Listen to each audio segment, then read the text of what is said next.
Alright, so kamusta mga pisan? Isang magandang araw sa inyong lahat, no? So sana'y lagi kayong okay at inom tayo palagi ng tubig para laging rehydrated. Sobrang init ngayon, no? Nakakahido or minsan, yun nga, nakakadulot pa ng stroke. Alright, so bagong araw, bagong content mga pis. So may papakita ko sa inyong bagong item na pwede nyong ipalit sa mga fender ng inyong mga motorsiklo. So, kung interesado kayo mga pigis, stay tuned lang, no?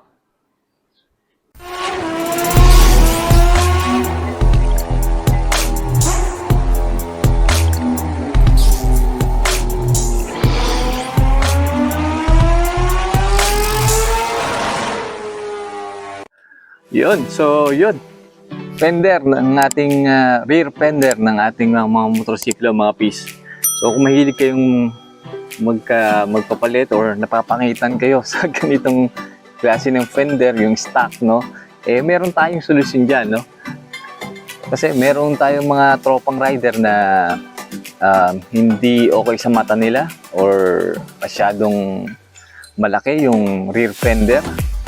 Eh, pinapalitan nila, no, ng mas maliit at mas magaan. Ayan. So, tara, papakita ko sa inyo kung ano to mga pis. Alright, so eto na siya mga pis, no, ang ating tail tidy. Ayan, no. So, dumating siya, ito yung box niya. May kasama na siyang ilaw para sa plate number. Yan.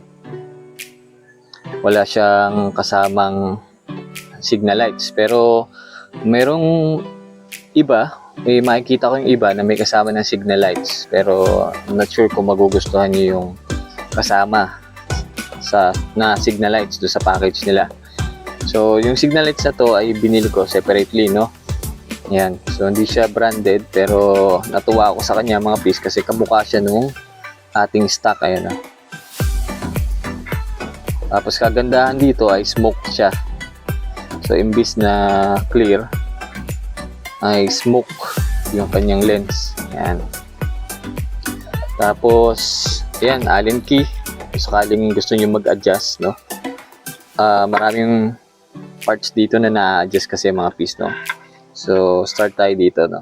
Ito, na-adjust yan. Up and down. Pag niluwagan nyo yan, pwede nyo iangat. Tapos, ito naman,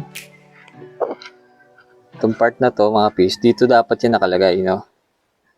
Problema, parang nalalayuan ako sa distansya nila. So, nilapit ko na lang para okay sa akin. Pero kayo bahala, no? Discretion nyo na yan.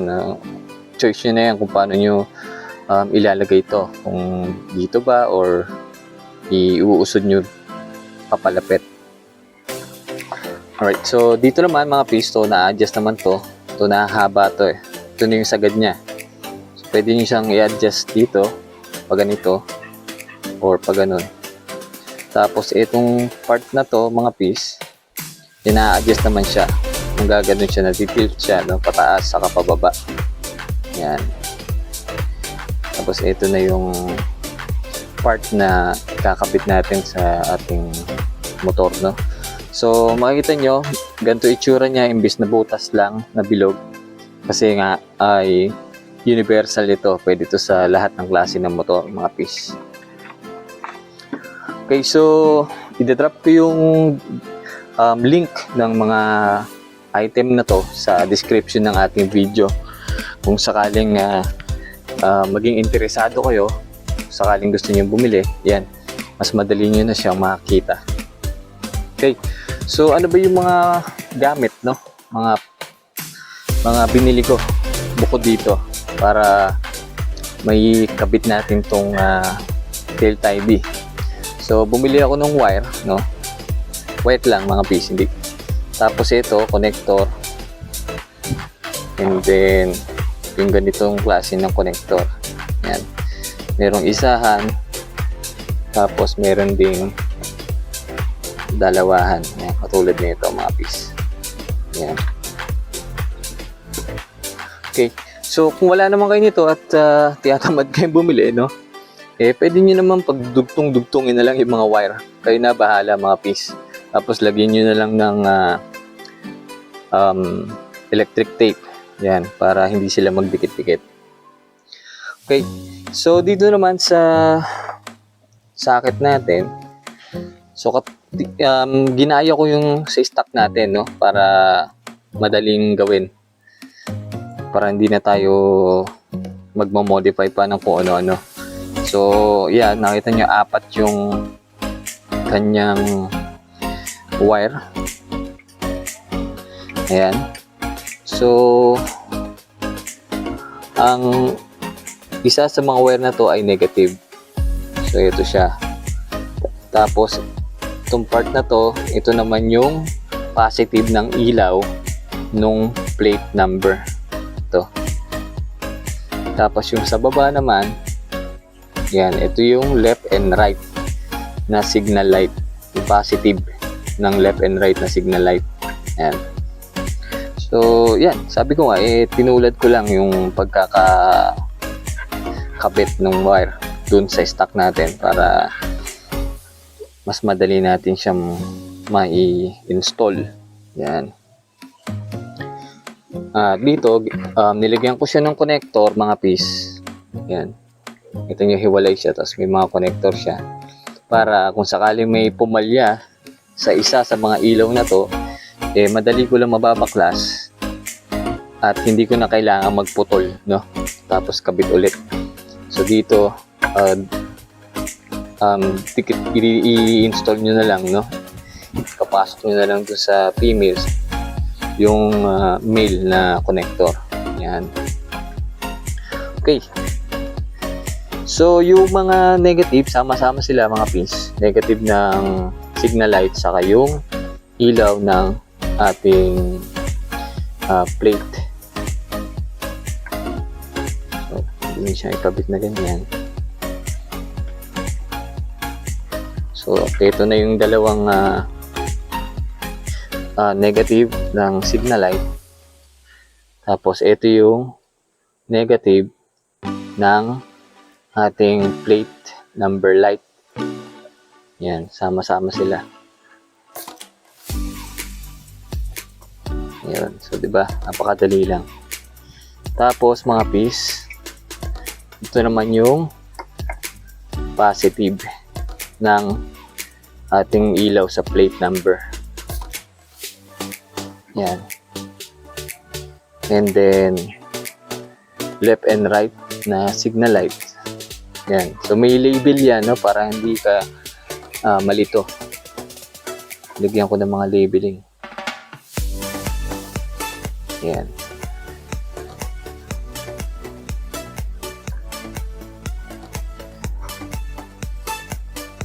Connect lang natin siya, mga piece. Yun.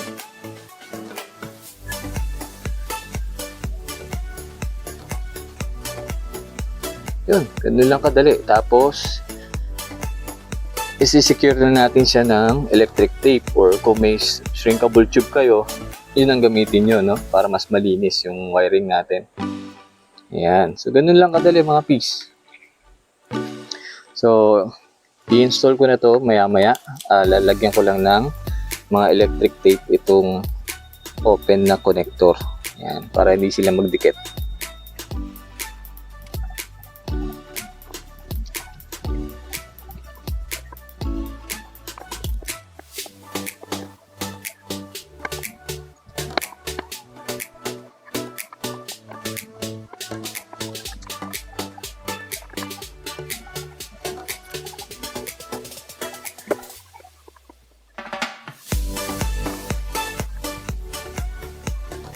Alright, so tapos ko ng balutan, mga piece, no, ng ating electrical tape, yung mga naka-open na connection. Yan. So try na natin kung okay yung ating ginawa. Yan. So tinanggal ko muna yung socket, no, ng stock, as kinabit ko yung para sa delta hindi natin. So, ito na siya, mga piece, na. Ayan. So, i-on ko lang yung motor natin. Yun. Tapos, left, right. Try natin kung iilaw. Yun, left. Tapos yung right. Ayos.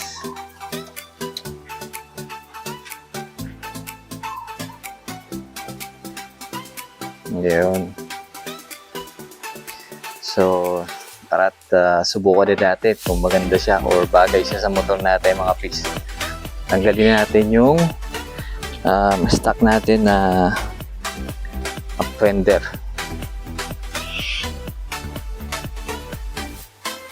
Alright, so game. At baklasin na natin to mga piece. Huwag niyong makalimutan na tanggalin muna yung connection, no, ng wire sa loob bago niyo ito tanggalin para hindi siya mahigpit. Yan. So, ang kakailanganin natin mga piece ay 8mm, no? So, madali lang mong baklasin. 3 lang naman yung tornilyo nito.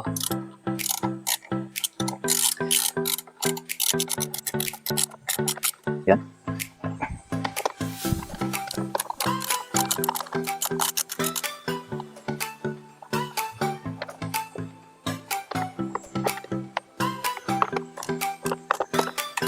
So sa pangatlo, alalay na tayo mga piece, no, para hindi malaglag tong fender.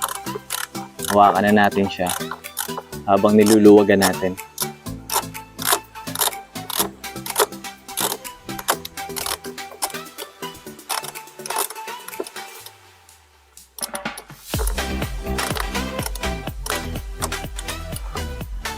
Yun.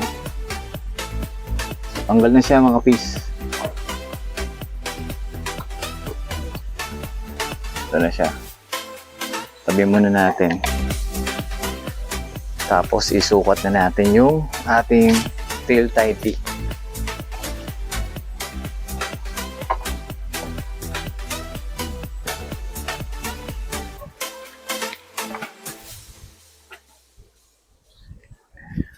Right. So ipasok na natin itong wire.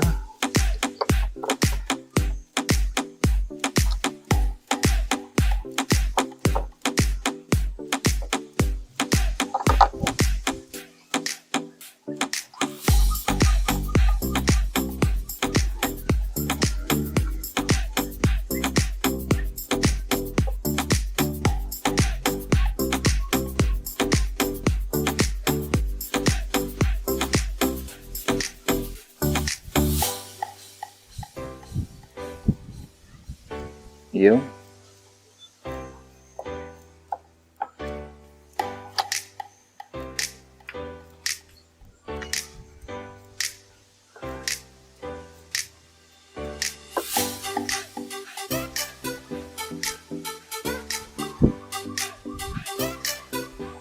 Tapos, ito na mga piece. Kabit natin itong tornilyo. So, dalawa lang kailangan natin dito mga piece.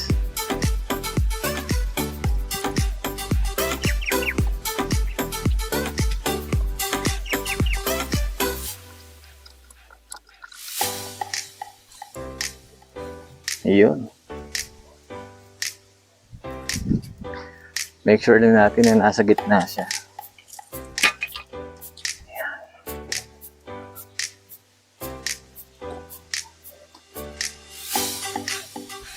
Ayun. Swakto. Yan, pwede na natin higpitan.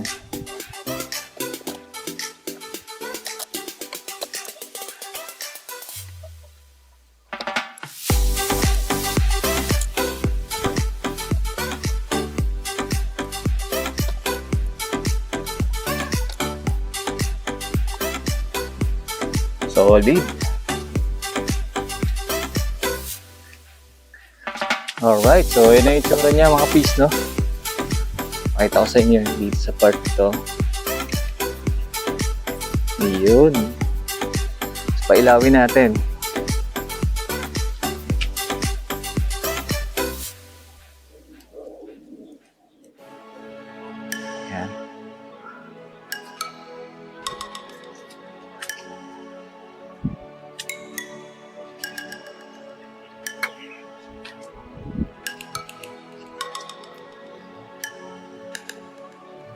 Alright. So, may ilaw na yung mga piece. Ayan o. Try natin yung signal lights. Yun, solid. Yun. Alright. So, ganun lang kadali mga piece, no? Ayos na ayos. Poging-pogi, oh.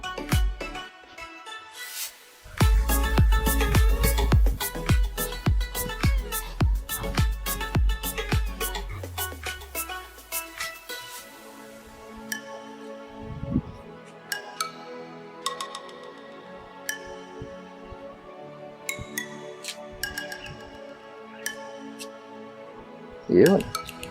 Solid.